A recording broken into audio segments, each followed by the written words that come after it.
നമുക്കിപ്പോൾ അനുഭവം എല്ലാം ബ്രഹ്മമാണെന്ന് പൂർണ്ണമായി ഒരുപക്ഷെ വന്നിട്ടില്ലായിരിക്കാം. സാരമില്ല.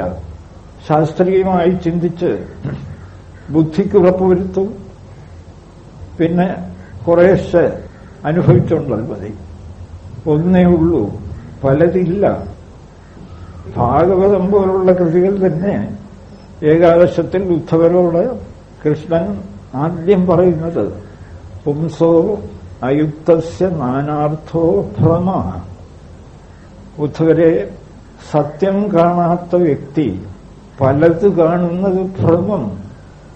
ഇപ്പൊ ഭ്രമം സത്യമെന്ന് പറഞ്ഞ് ജീവിച്ചാലോ ഒരിക്കലും സുഖം സാധ്യമല്ല. ജീവിതം അതിന്റെ അവസാന ഭാഗത്തേക്ക് അടുക്കുമ്പോൾ പരമ ദുഃഖം.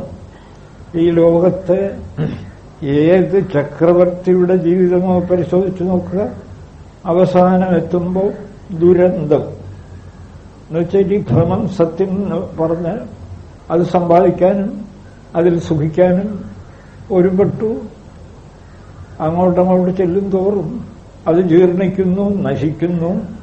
അത് മുഖാന്തരം നിരവധി കലഹങ്ങൾ, തമ്മിൽ തല്ലുകൾ. മഹാഭാരത യുദ്ധം മുതൽ ഇങ്ങോട്ടുള്ള തമ്മിൽ തല്ലുകളെല്ലാം അല്പം ഭൂമിക്കോ അല്ലെങ്കിൽ പണത്തിനോ മറ്റേതെങ്കിലും പ്രശ്നത്തിനോ വേണ്ടിയാണല്ലോ. അതൊക്കെ ഭ്രമത്തെ ആസ്പദമാക്കിയാണ്.